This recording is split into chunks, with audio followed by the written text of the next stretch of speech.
बिस्मिल्लाहिर्रहमानिर्रहीम। अस्सलाम वालेकुम दोस्तों, आज की नई वीडियो नई अपडेट के साथ मैं आपकी खिदमत में हाजिर हूं। सरकारी मुलाजमीन के मुतालिक आज की बड़ी अहम तरीन अपडेट शेयर करने जा रहा हूं। दोस्तों जैसा कि आप जानते हैं, बजट 2024-25 में जो तनख्वाहों में इजाफ़ा किया गया है 25% और 20% इजाफ़ा किया गया है। उसका मुकम्मल स्केल वाइज जो चार्ट है वो भी जारी कर दिया गया है। उसको मैंने मुकम्मल तौर पर स्टडी किया और स्टडी करने के बाद अगर मैं ओवरऑल सब स्केल का बताता रहूं तो वीडियो जो है काफ़ी ज़्यादा लंबी हो जाएगी, लेकिन उसका एक अहम हल निकाला है जो कि आप दोस्त अपनी ही पे जो इजाफ़ा हुआ है वो आसानी से किस तरह से निकाल सकते हैं, उसी की तफसील देने जा रहा हूं। लेकिन उससे पहले अगर आप दोस्त हमारे चैनल पर नए हैं तो हमारे चैनल को ज़रूर सब्सक्राइब करें, ताकि मैं समझता हूं मुलाजमीन का कम से कम वक्त लिया जाए और उनको अच्छी से अच्छी खबर और जल्द से जल्द चीज़ का हल बता दिया जाए। दोस्तों जैसा कि आप जानते हैं, सरकारी मुलाजमीन की जो तनख्वाहों में 25% इजाफ़ा किया गया है, ये सामने आपके स्केल भी नज़र आ रहा है।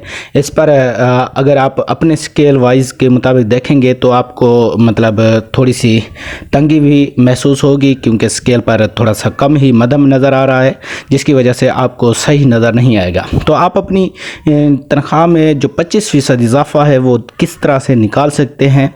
दोस्तों सबसे पहले अब आपने करना क्या है, क्योंकि बेसिक पे पर ये इजाफा किया गया है, अपनी पे स्लिप उठानी है, वहाँ पर बेसिक पे जो है वो भी लिखी हुई होती है, आपने उसी को ले लेना है। मिसाल के तौर पर अगर आप दोस्तों में से किसी की भी 25,000 बेसिक पे है या एनीवन उससे 25 थोड़ा बहुत ऊपर हो जाता है, तो उसका भी तरीक़ाकार बताता हूँ। 25,000 अगर है तो आप कैसे अपनी पे जो है पे में जो इजाफा हुआ है निकाल सकते हैं। तो आपने करना क्या है, सबसे पहले जो 25% इजाफा हुआ है ये 100 में से 25 रुपये आपको दिए जाएंगे। अब 100 में से अगर 25 रुपये दिए जाते हैं तो 1000 में 10 नोट होते हैं, आपने उसी 25 को 10 से मल्टीप्लाई कर देना है, तो ये हो जाता है 250। अगर 250 ये इजाफा हुआ है तो अब आपने करना क्या है, कैलकुलेटर लेना है। कैलकुलेटर 250 मल्टीप्लाई बाई 25, जितना भी 25,000 का इजाफा हुआ है वो अगर 25,000 से थोड़ा बहुत ऊपर है, जैसे कि 25,200, तो आपने 25.2 लिखना है। 25.2 से फिर मल्टीप्लाई कर देना है। तो 25.2 से जो ही मल्टीप्लाई करेंगे तो आपकी जितना भी तनख्वाह में इजाफा हुआ है वो फ़ौरन आपके सामने नज़र आ जाएगा।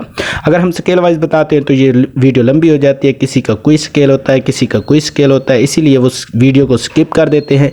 ये जो है तरीका बिल्कुल आसान है, इस तरीके से आप आसानी से अपनी बेसिक पे के मुताबिक जो इजाफा हुआ है निकाल सकते हैं।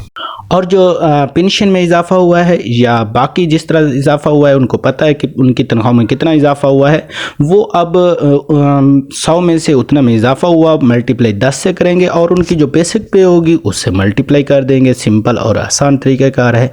अल्लाह हाफ़िज़, अपना ख्याल रखिएगा।